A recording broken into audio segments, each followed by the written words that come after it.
Bonjour. Ah, une seule pile. Parfait. Je m'organise. C'est dimanche. Il est 10h45. Je sue et j'ai besoin d'aide. Je viens de mettre dans la corbeille le discours que j'avais préparé parce que j'avais l'impression que c'était pas assez humble et que ça parlait pas assez de théâtre. Je ne sais pas en quelle police d'écriture mettre les mots de ce texte pour que je puisse les lire avec aisance sur scène demain. Je me croise les doigts pour qu'il y ait un lutrin, pour qu'on ne puisse pas constater que mes mains tremblent. Je choisis Times New Roman pour être classique, universel et juste assez littéraire. Une blague de police d'écriture devant des autrices, des auteurs, ça, c'est une bonne idée. Ça commence bien un discours que je me dis. Je pense aux gens qui m'entendront parler et je suis émue, petite. Je me sens un peu nouille, même intimidée, mais dans le bon sens, dans le sens qui donne envie d'être à la hauteur. Je pense à mes petites fées, ces gens qui m'aident à être à la hauteur, mais qui mettent toujours la barre plus haute. Je pense à Catherine Léger, à Sébastien David, à Fanny Britt, à Philippe Cyr et bien sûr à Diane Pavlovic. Vous tous, vous m'avez donné envie d'écrire et vous m'avez aidé à le faire. Si un jour je fais pour quelqu'un le quart de tout ce que vous avez fait pour moi, ce sera mon plus bel accomplissement et je n'aurai plus besoin de lutrin car je ne tremblerai plus.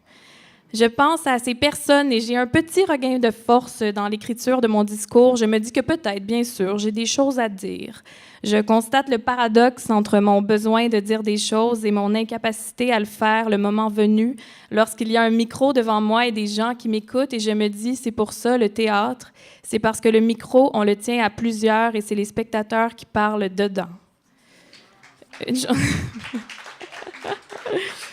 Une journée, en gros, c'est l'histoire d'une fille pas capable de sortir de son lit. Il y a 5 ans, j'étais réceptionniste dans un théâtre vraiment pas loin d'ici.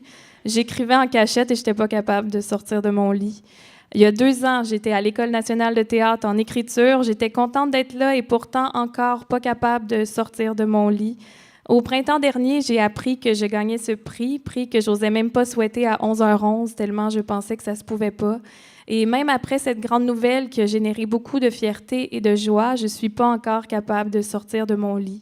J'apprends petit à petit que peu importe le contexte, l'expérience ou les rêves réalisés, les choses qui nous clouent au lit sont et seront toujours là, et le mieux qu'on puisse faire, c'est essayer de comprendre pourquoi.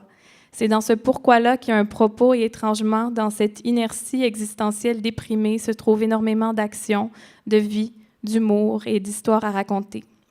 Je félicite et salue Jean-Denis Baudouin pour sa mention. Je remercie chaleureusement le jury du prix ainsi que Québecor, Mitsou Gélina et bien sûr le CEAD, Grande Famille, Grand Refuge, Remède, Potions magiques, Nouilles ramen et Mousse mémoire du grand lit de la dramaturgie d'ici. Merci. Bye.